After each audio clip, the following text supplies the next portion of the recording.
нэг юм addiction-ны талаар ийм сонссон юм подкаст сонссон. Тэгээ тэрнээр болохоор ингээд яагаад ер нь addiction үүсдэг гэдэг юм яриад байгаа байхгүй. Тэгээд тэгсэн чинь хүний ийм нэг өвдөлт болон нөгөө таашаал авдаг ийм хоёр мэдэрдэг ийм тархины ийм сигнал өгдөг ийм хэсэг нь нэг газар байрладаг гинэ.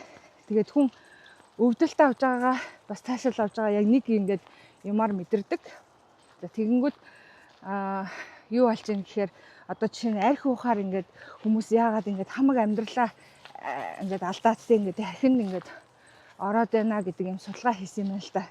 Тэгсэн чинь ингээд за арх чинь ингээд хүнийг юм сайхан мэдрэмж төрүүлээд ингээд юу ааж ийн тэг ингээд нэг юм цогтолт өгж ийн одоо иймэрхүү мэдрэмж төрж ийн гэж ингээд ярьж байгаа байхгүй. Тэгээ зарим хүмүүс тэрийг ингээд ихээр хэрэглэсээр хагаад ингээд архичин болоод ингээд архиа ингээд addiction болоод байна мэн гэд ингээд ярьлаа л та. Тэгээд тэгсэн чинь ингэж хүний тарих одоо энэ нэг хүний тарих нейросистемийг судалдаг юм эрдэмтэнтэй ярьсан ярилцлага байхгүй. Тэгсэн чинь хүний тарих болохоор ингээд үргэлж нөгөө нэг ингээд одоо муу зүйл бэлэн байдаг гэх юм уу? Муу зүйлийг ингээд бэлчээд одоо бэлэн байх гэж хичээдэг. За тэгэнгүүт за энэ нөгөө нэг хүмүүс чинь ажил амьдралаа алдаад хайртай хүмүүсээ алдаад ингээд архинд ороод те ингээд байгаа чинь болохоор чиний тарих чинь юу гэж хүлээж авч байгаа гэхээр энэ survival нөгөө амьд үлдэх гэж хичээж байгаа юм гинэ. Амар сонир мэдрэмж аваад ингээд архи ууж байгаа хүн ууж байгаа тэр мэдрэмжийг авахын тулд ингээд тэрний төлөө бүх юм хийгээд байна штэ. Тэгвэл тэр мэдрэмж нь болохоор чиний ингээд нэг амьд үлдэх юм survival юм шиг ингээд тарих нь ингээд сэтгэж юм гинэ. За тэгээд энэ бол нөгөө нэг архин донцсон хүмүүстэй холбоотой юм тэр. Гэтэл бас өөр янз янзын юм донцсон хүмүүс байна штэ тий. Арх байна, одоо хоолнд донтолттой хүмүүс гэж байна л да. Одоо нөгөө их иддэг тий. Тэгэнгүүт ингээл одоо Америкт нэг юм 600 pounds лөө тиймэрхтэй нэг юм шоу болдог. Нэг Америкт амар тарган хүмүүс ингээд яагаад ийм тарган болсон гэдэг юм шалтгаанаар хүчлэн нэг physical abuse гэсэн баг бахтаа ингээд ээж аав нь одоо салж нийлсэн байдаг юм эсвэл ямар нэгэн байдлаар ингээд сэтгэл зүйн хувьд ийм шарх авсан хүмүүс тэрийг ингээд хоолоор ингээд одоо солиод ингээд хоолноос ингээд pleasure буюу ингээд таашаал тааламжийг ингээд авч амьдрдаг хүмүүс болчдөг юм байна л да. Тэгээд тэрний талаар ингээд тэр хоолны addiction-ы талаар ярангуут ингээд тарих бол хизээч одоо тэр хүнийг ингээд за одоо болно гэдэг юм сигнал өгөхгүй гинэ хоол одоо тиймэрхүү одоо архич гэдэг юм одоо янз бүрийн тийм донтолтон дээр яа гэх юм бол тарих ингээд бодохдоо энэ хүнд те одоо надад энэ бол одоо ирээдүйд хэрэгтэй зайшгүй хэрэгтэй одоо те ямар нэг юм болоод одоо эрт дээр үед бол те хүмүүс ингээд ан хийж амьдардаг байсан бол те хизээ нэг дараачихан хоолтойгоо залгах нь мэддэхгүй тийм хэмжээнд ингээд байгаа штэ те байсан штэ те тэгээд одоогийн нийгэм болохоор тийм биш те ингээд хүссэнээ ингээд хүн авах боломжтой хүссэн бүх юм ингээд дэлгүүрт ороод те ингээд мөнгө нэдэг бол ингээд дэлгүүрээс авах боломжтой байна штэ те. Тэгээд тэрнээс болоод бид нэр ингээд тарих маань бол үргэлжил ингээд те өлсөж гин I want it би ингэмээр гэдэг ийм сигнал өгнө. Тэгээд тэр сигналыг зарим хүмүүс болохоор тэрний emotionally ингээд сэтгэл санааны янз бүрийн ийм дарамт ийм одоо гэмтэл авсан хүмүүс болохоор тэр нөгөө нэг сигналаа ингээд тэр сигналынхаа драйвер явдаг гэх юм да. Тэрнийхээ дагуу ингээд амар хиддэг ч юм уу тийм талаар ярьжсэн. Тэгээд энэ бас надад маш их сонирхолтой санагцсан. Тэгээд ер нь бол нөгөө бид нар ингээд хүмүүсийг амар шүүмжлэх дуртай байдаг шүү дээ. Одоо жишээ нь тэр зурагтаа гарч байгаа тэр 600 амар ингээд бүр ингээд жинтэй болсон хүнийг хараад сэтгэхээ зогсоочж болтгүй юм бахтаа гэл. Эсвэл архиудыг хүнийг дандаа л бид нартэй өстой юугүй will power байхгүй ингээд өөрийгөө удирдах чадахгүй арх угаад инглээ тэглээ гэж бид нар амар хүмүүсийг ингээд юу одоо жаач их дуртай байдаг те ингээд нөгөө шүүх дуртай байгаад байдаг те ингээд шүүмжлэх дуртай байгаад байдаг. Гэтэ яг үүндээ бол та тэр хүний тархинд юу болж байгаа ямар ингээд одоо те даавар янз бүр юм ялгараад байгаа ингэдэг та нэгдүгээрт мэдэхгүй байхгүй юу. Хоёрдугаарт гэвэл тэр хүн одоо юу одоо те one true хийж байгаа гэдгийг бас мэдэхгүй. Тэгэхээр одоо бүгдөө нэгээ ер нь бол шүүмжлэх одоо те ингээд ясгүй юм байна. Одоо тэр хүнийг үнэхээр тэр буруу юм хийгээд ингээд ингэсэн бол одоо эцэст нь амьдрал нь одоо тэр юмыг болол одоо тэр хүнийг шүүх байх. Тэрнээс бид нар бол ингээд хин нэг шүүж амьдрдаг биш юм байна. Харин хин нэг шүүхийн оронд ерөөсөл өөрийгөө өндих юм байна. Өөрийнхөө дотоод руу өндийж өөрийгөө хинбэ.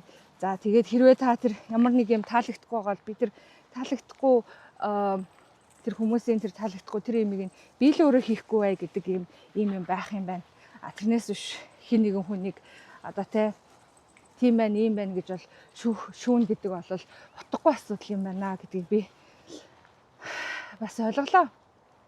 Тэгээд та хэд маань ч гэсэн бас миний энэ хэлсэн үгийг бодоод үзээрэй.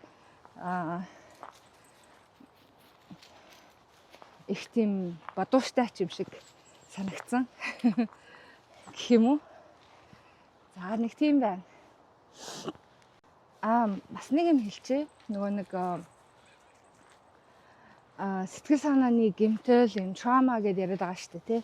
Тэгсэн чинь тэрийг бас ингэж тайлбарлаж байна.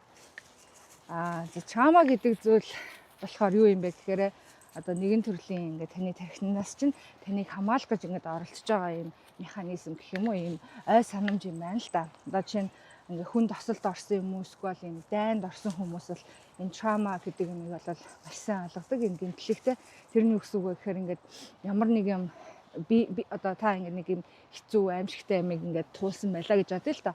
Тэгэнгүүт би чинь тэр чинь ингээ store хийгээд ингээ memory хийгээд ингээ санаад авчдаг юм таны эдис дотор чинь.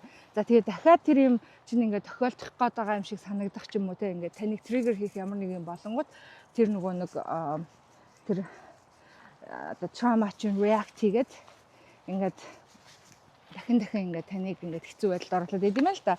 Энэ нь бол нэгэн төрлийн ингээд таныг ингээд уул нь бол таны бие чинь ингээд өөрийгөө хамгаалах гэж оролцож байгаа юм хамгаалах механизм гинэ. За тэгэнгүүт за амар хүндтэй айманд орсон ч юм уу, эсвэл ингээд тосол мосолд орсон хүмүүс ингээд trauma ингээд physically харсан ингээд үтсэн гэж хэлж болно. Гэтэл зарим хүмүүсийн хувьд таны хувьд юу ч биш нормал зүйл юм шиг мөртлөө тийм юмыг зарим хүмүүс ингээд бүр trauma болгоод хүлээж авсан юм байдаг гинэ.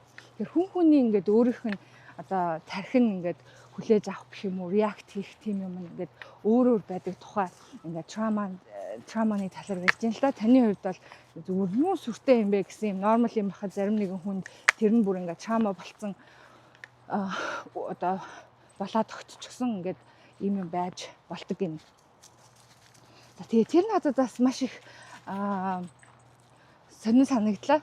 Ингээд зарим тэгэхэд одоо ингээд зарим нэг бүр амар юм хэцүү юм болсон байхад зарим хүмүүс тэрийг зүгээр л нормал тэр trauma болгоогүй, develop хийгээгүй, trauma болгож би ингэж store хийгээгүй байждаг. Гэтэл зарим хүмүүс бүр амар хийсэн юмыг ингээд easy юм шиг бидний нүдэнд харагдаж байгаа зүйл тэр хүмүүст бас trauma болцсон ингээд үлдсэн байх юм тохиолдлууд бас байдаг юм байна гэдгийг бас сайхнаас мэдэж авлаа. Тэгээ бас миний нөгөө хэлэх гээд байгаа тий. Нөгөө нэгнийгээ шүүхгүй байя, нэгнийгээ жааж хийхгүй бай гэдэг юм. Тэгээ хэрэг хин нэгэн ингээд тий эргэн тойрны чи юм танд таалагдахгүй байвал тий ингээд бухимдуулаад өөрөө чи хүргээд ингээд ах юм бол та өөрийнхөө дотортой л харьцаарай, өөртөө харьцаарай. Та өөрөө тийм биш байх гэж хичээгээрэй. Тэгээд бас нөгөө нэг те яг тийм байхгүй шигэ бас бусад хүмүүстэй ч гэсэн яг тэрийгээрээ ингэж хандаж ер нь өөрийнхөө дотоодтой өөртөө л ажиллах юм билээ. Ер нь хүний хамгийн том дайсан бол та өөрөө гэдэг те яг тэрэн шиг өөрийгөө одоо те яалч давж гарсан хүн чинь ер нь хамгийн мундаг одоо хамгийн том success гэх юм бол тэрийг хэлэх юм билээ шүү дээ. Success гэдэг чи одоо амар их хөнгө болоод амар мундаг басныг хэлэхгүй success гэдэг чинь та өөрийгөө одоо яалч өөрийгөө контрол хийж удирдах чадах чадамжтай байгаа тэрийг л амжилт гэж хэлэх юм байна гэж би ойлгосон. За тэгээд та хэдтэй хэлмээр санагдсан.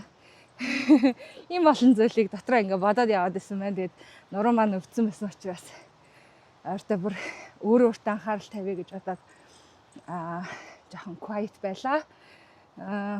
Ингээд таад маань өнөөдөр сайхан өнгөрүүлээрэй. Тэр баяртай.